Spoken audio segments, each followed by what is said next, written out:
Hello friends, मैं पूजा सक्सेना फिर से आपके सामने हाजिर हुई हूँ। जैसा कि आप लोगों को पता है कि इस समय हम किसी भी क्वेश्चन को करा रहे हैं तो बता रहे हैं कि न्यू एनसीईआरटी कहें या सीबीएसई ने जो चेंजेस किए हैं इस बार एनसीईआरटी में उसके अकॉर्डिंग ये है क्वेश्चन 3.2 का क्वेश्चन नंबर 3 का थर्ड पार्ट।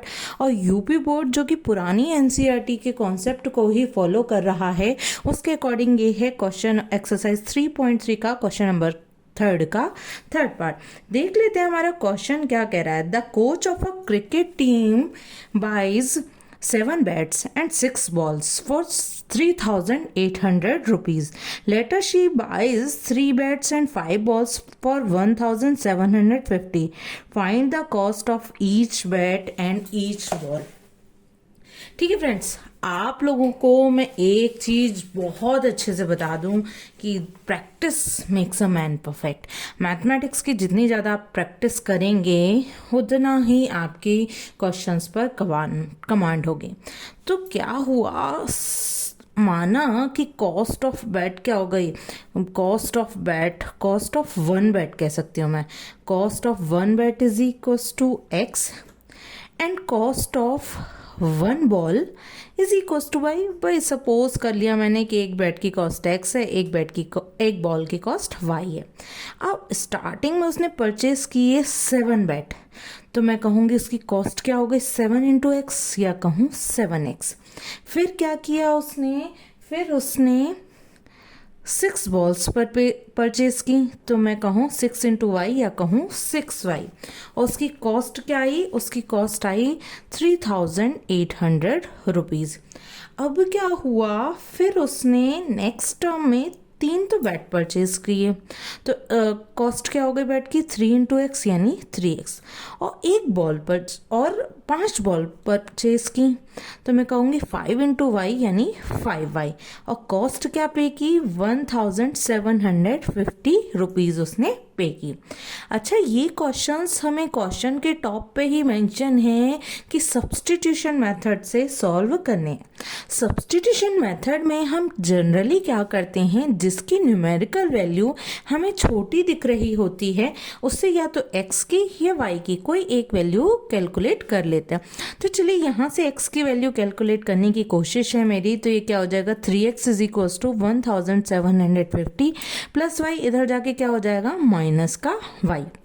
ठीक है, अब x की वैल्यू क्या हो गई 3 और x के बीच में कोई साइन तो है नहीं, इट मीन्स किस में माना जाएगा मल्टीप्लाई में। तो इधर में भेजूंगी तो किस में पहुंच जाएगा डिवाइड में। तो 1,750 माइनस 5y डिवाइडेड बाय 3, ये हो गई मेरी किसकी कॉस्ट, ये हो गई मेरी x की कॉस्ट। ठीक है फ्रेंड्स, अब क्या हुआ, अब मैंने किस इक्वेशन से निकाली है, ये थी मेरी इक्वेशन नंबर 1, ये थी मेरी इक्वेशन नंबर 2। मैंने ये वैल्यू x की इक्वेशन नंबर 2 से कैलकुलेट करी है। तो अब मैं इस वैल्यू को 2 में ना रख के 1 में रखूंगी। जिस इक्वेशन से हम वैल्यू कैलकुलेट करते हैं कभी भी उसमें नहीं रखते हैं। तो मैंने 1 में रखा, तो 1 क्या थी 7x, x के प्लेस पे मैंने रख दिया 1,750 माइनस 5y डिवाइडेड बाय 3 प्लस 6y, तो plus 6y is equals to 3,800। ठीक है फ्रेंड्स, अब इसे सॉल्व कर लीजिए। जब आप 7 का 1,750 में मल्टीप्लाई करेंगे तो देखो 7 इंटू 0 0, 7 5 जा 35, कैरी आया 3, 7 7 जा 49, कैरी का 3 तो 52 हो गया, कैरी आया 5, 7 1 जा 7, 7 और 5 12, तो ये आ गया मेरा 12,250। अब 7 का मल्टीप्लाई मैंने माइनस 5y में किया, तो 7 5 जा 35y डिवाइडेड बाय 3 प्लस 6y इज इक्वल्स टू 3,800। ठीक है फ्रेंड्स, अब मैंने क्या किया, नीचे 1 मान के इन दोनों का एलसीएम ले लिया।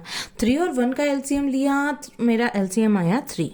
अब 3 का डिवाइड 3 में दिया 1 टाइम गया। जितनी बार भी डिवाइड जाता है उसका न्यूमरेटर में मल्टीप्लाई करते हैं। 1 में इन दोनों का मल्टीप्लाई किया तो कोई फ़र्क नहीं पड़ा, ये तो रहेंगे हमारे एज इट इज़। अब क्या हुआ, मैंने 1 का डिवाइड 3 में दिया, 3 टाइम्स किया। 3 का मल्टीप्लाई मैंने 6y में किया, तो 6 3 जा 18y इज इक्वल्स टू 3,800।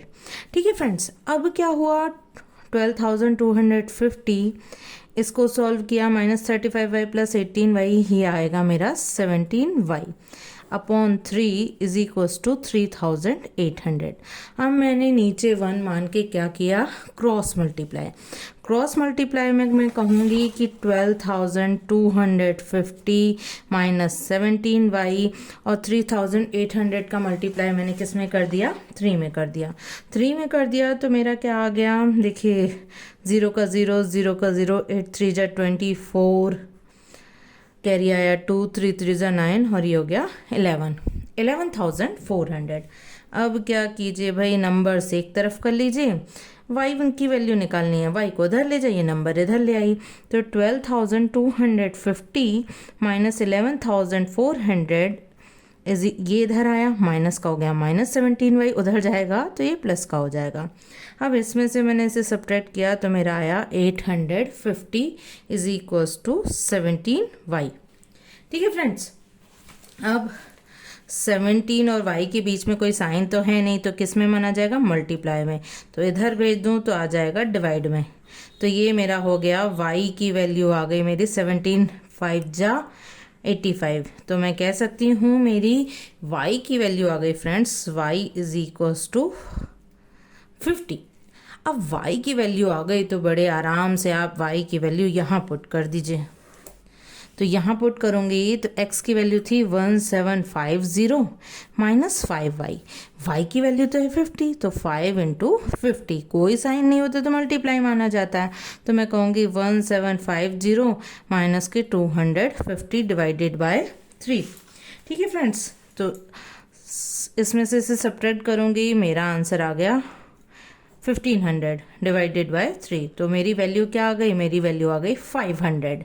तो मैं x क्या था, x थी बैट की कॉस्ट, एक बैट की कॉस्ट, और y थी बॉल की कॉस्ट, तो मैं कह सकती हूँ कि 50 रुपीज़ की मेरी एक बॉल थी और 500 रुपीज़ का मेरा एक बैट था। उम्मीद करती हूँ वीडियो का एक्सप्लेनेशन समझ में आया होगा फ्रेंड्स। यदि मेरी वीडियो का एक्सप्लेनेशन समझ में आया हो तो प्लीज़ मेरी वीडियोस को लाइक करिए, चैनल को सब्सक्राइब करिए, बेल आइकन को प्रेस कर दीजिए ताकि मेरी बनाई हुई वीडियो की नोटिफिकेशन आपको टाइम टू टाइम मिल सके।